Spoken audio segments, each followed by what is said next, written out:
Hey, what's up, anime fans? It's Anime Uchiha here, bringing you another epic what-if scenario. Today, we're diving into a legendary crossover. What if Issei was the reincarnation of Adam from Record of Ragnarok? Imagine Issei not just as the perverted dragon we know but as the ultimate fighter, the first human ever created, reborn with godly strength. It's going to be an insane mix of high school DxD action and Record of Ragnarok mythology. So buckle up, grab your snacks, and let's get into this godly story. The first man reborn. The roar of the crowd echoed through the celestial arena, their cheers drowning the heavens in anticipation. At the center of it all stood Adam, humanity's first and finest creation, his bare fists clenched with unwavering resolve. Across from him loomed Zeus, king of the gods, radiating divine power that crackled with electricity. Adam's steely eyes met Zeus's, burning with defiance. He wasn't fighting for himself but for the survival of humanity, which the gods had condemned to annihilation. Zeus smirked, his booming voice cutting through the air. Impressive, mortal. You've pushed me this far. But let's see how much longer you can stand. Raising his hand to the sky, Zeus summoned a bolt of lightning, its radiance blinding. The arena trembled as he hurled it toward Adam.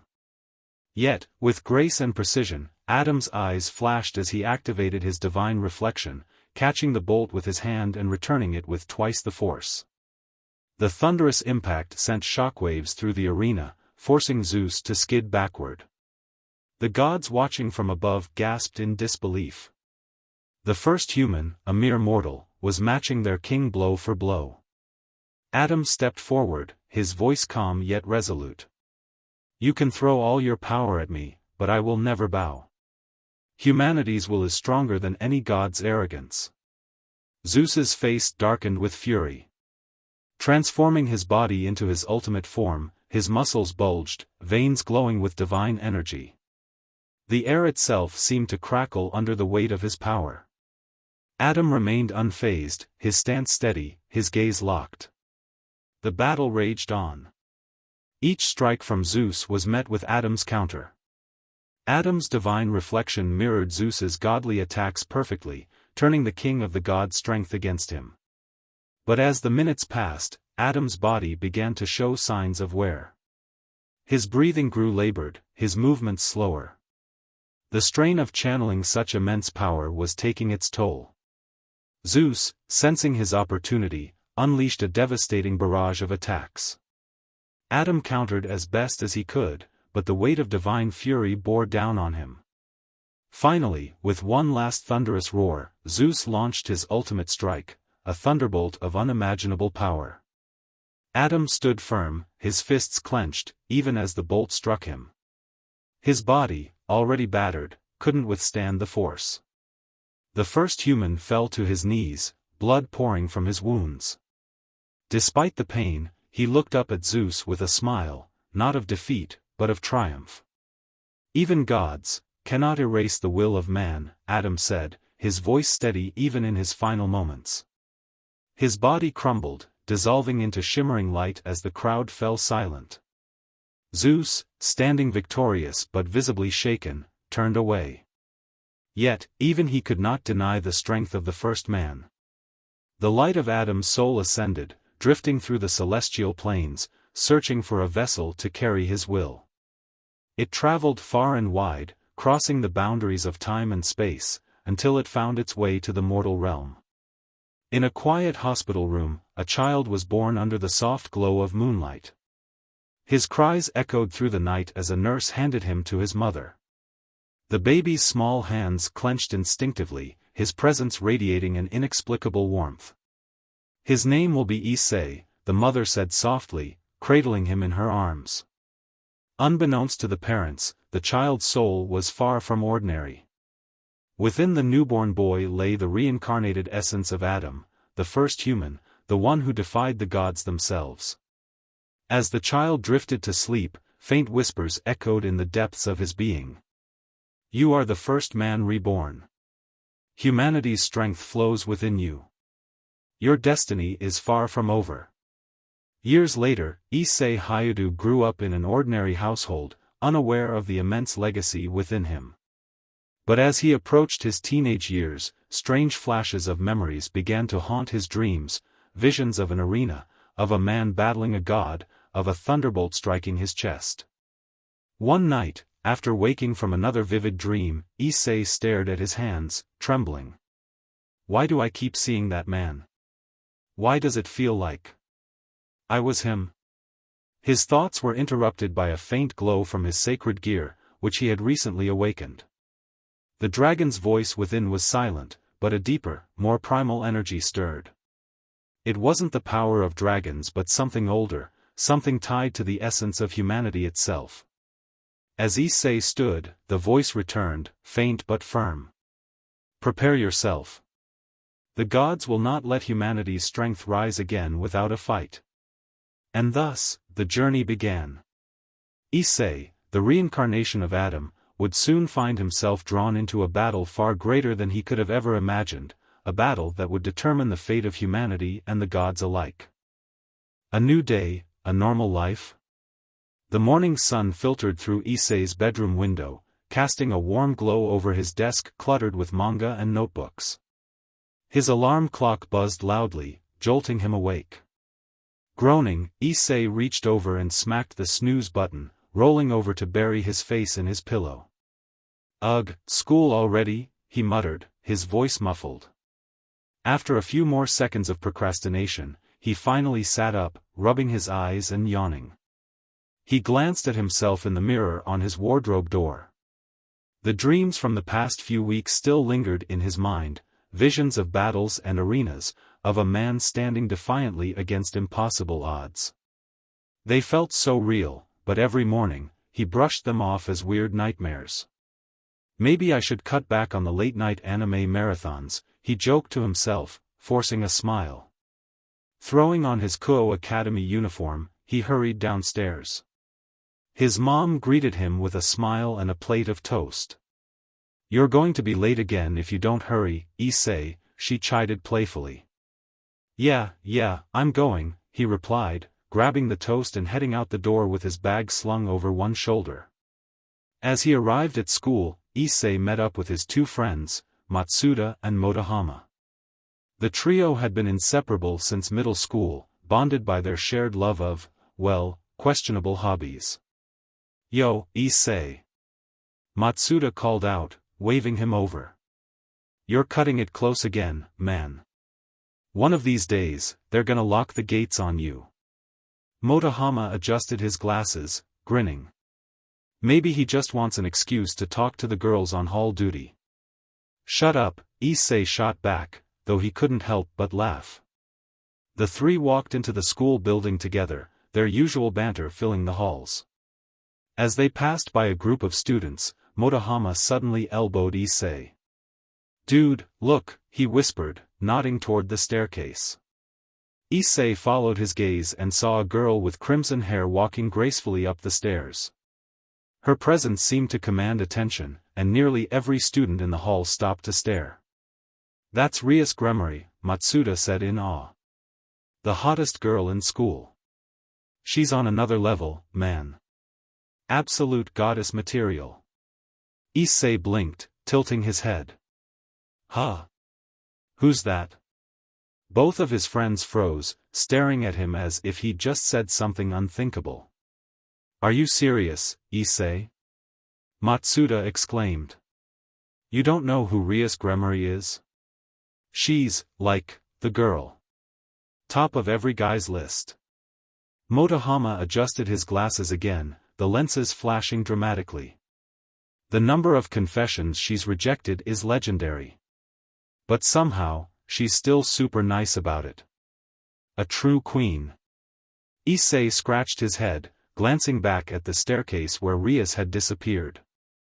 I mean, yeah, she's pretty, but I don't get what the big deal is. His friends groaned in unison, clearly exasperated. You're hopeless, Matsuda said, shaking his head. Classes went by as usual, with Issei barely paying attention. His mind wandered, drifting back to the strange dreams and the unfamiliar feelings they stirred within him. When lunchtime came around, the three of them sat outside under a tree, eating their bentos and talking about their weekend plans. "Hey, Issei," Motohama said suddenly, "you've been spacing out a lot lately. Something on your mind?" Issei hesitated, unsure how to explain. "Nah, it's nothing. Just weird dreams, I guess." Matsuda leaned forward, his interest piqued. "Weird dreams? Like what?" "Ah, it's hard to explain," Issei said, waving it off. "Just some guy fighting or something. Probably from a movie I saw or something." His friends exchanged a look but didn't press further. They were used to Issei's eccentricities, and besides, the topic quickly shifted to something else. As the day went on, Issei tried to focus on his classes, but the strange feeling in his chest persisted. It wasn't just the dreams, it was something deeper, something he couldn't quite put into words. When the final bell rang, signaling the end of the school day, Issei stretched and yawned, relieved to be free. Matsuda and Motohama caught up to him as they walked out of the building. "Hey, want to hit up the arcade?"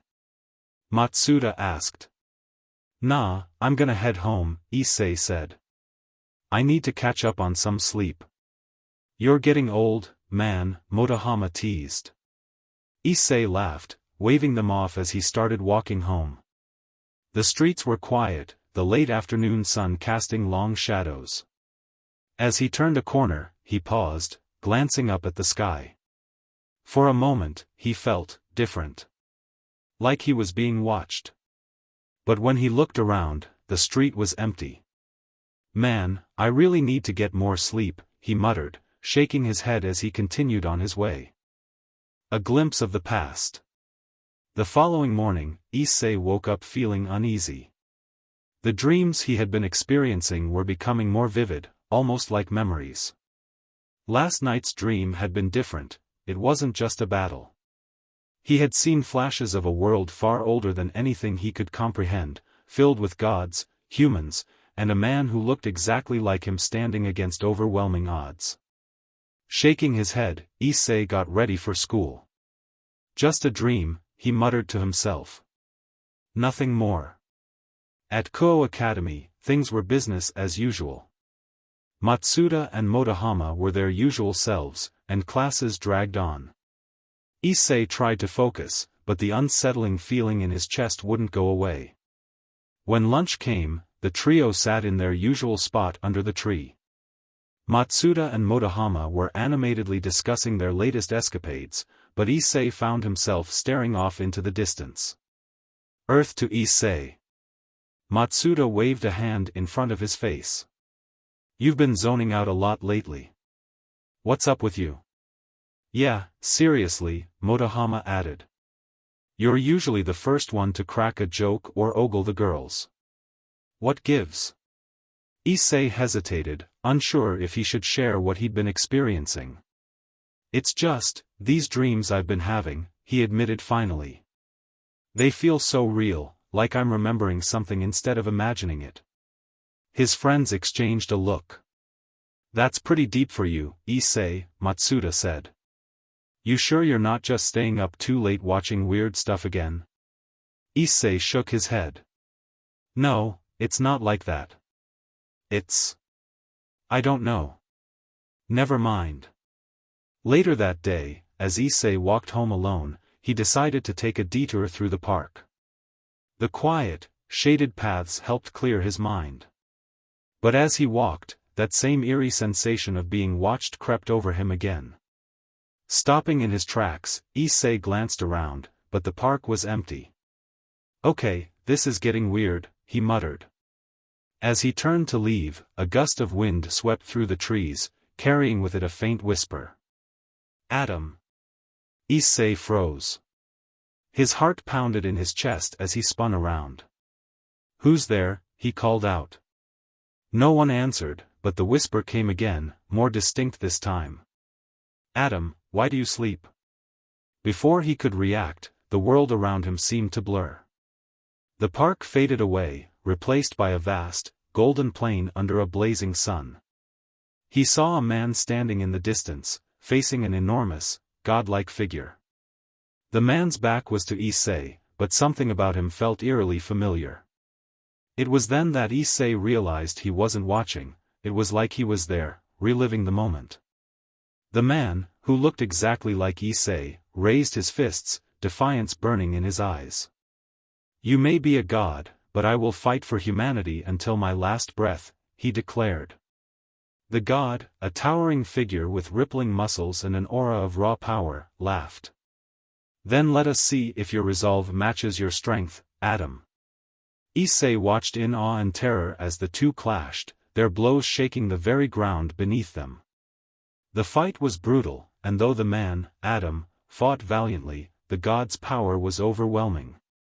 Finally, with a devastating strike, the god brought Adam to his knees. "You fought well, human," the god said. "But your defiance ends here." Adam smiled, even as he collapsed. "Humanity will never yield." As the vision faded, Issei found himself back in the park, gasping for breath. His legs gave out, and he fell to his knees. "What was that?" he whispered, clutching his chest. The voice from before echoed faintly in his mind. "Awaken, Adam, the time has come." The park was quiet again, but Issei's heart still raced. He sat on the ground, trying to process what had just happened. The vision, no, the memory, was too vivid to be a dream. The strength, the defiance, the overwhelming sense of purpose Adam had felt, it all lingered in Issei's chest. But why? Why was he seeing these things? "Adam," he muttered to himself, staring at his trembling hands. "Why does it feel like I was him?" Shaking his head, Issei got to his feet and quickly left the park, determined to push the strange experience to the back of his mind. The next day at school, Issei tried to go about his routine as if nothing had happened. Matsuda and Motohama didn't notice anything unusual, he made sure to laugh at their jokes and keep up appearances. But the lingering unease was hard to shake. As he walked home after school, he couldn't help but glance over his shoulder every so often, feeling like he was being watched again. "Get it together, Issei," he muttered, shaking his head. He took the long route through the residential area, hoping the fresh air would clear his mind. But just as he reached a quiet intersection, a chill ran down his spine. "Hello, little human," a cold, mocking voice said behind him. Issei spun around to see a tall man in a black suit and trench coat, his dark wings tucked neatly against his back. His crimson eyes glowed faintly, and a cruel smile played on his lips. "What the hell?" Issei stammered, taking a step back. "A human wandering around with a presence like that," the man said, ignoring Issei's confusion. "You're not ordinary, are you?" "No, you reek of something ancient." Issei's heart pounded. He didn't understand what the man was talking about, but the danger was clear. I don't know what you're talking about," he said, his voice shaking. The man chuckled darkly. "Oh, you will. Let's see what you're hiding, shall we?" Before Issei could react, the man raised his hand, forming a glowing spear of light. The spear flew toward Issei, and time seemed to slow. His instincts screamed at him to move, but his body wouldn't respond. Just as the spear was about to hit, a strange sensation surged through him, a primal urge to fight. Without thinking, Issei's hand shot up, catching the spear mid-flight. The energy seared his palm, but he held firm, staring at it in disbelief. "What? How did I?" The man's smile faded, replaced by a look of surprise. Well. It seems I was right. You're something special," he said, his tone now tinged with curiosity. Issei dropped the spear, his hands shaking. "I don't know who you are or what you want, but leave me alone." The man tilted his head. "Oh, but this is just getting interesting. Let's see how much of that power you can handle." He lunged at Issei, faster than the eye could follow. The fight was chaotic. Issei barely dodged the man's attacks, his body moving on instinct alone. Each strike felt like it would be his last, but every time, he found himself reacting just in time. "Come on, boy," the man taunted. "Is that all you've got?" Issei clenched his fists, frustration boiling over. He didn't know what was happening to him, but he couldn't let himself die here.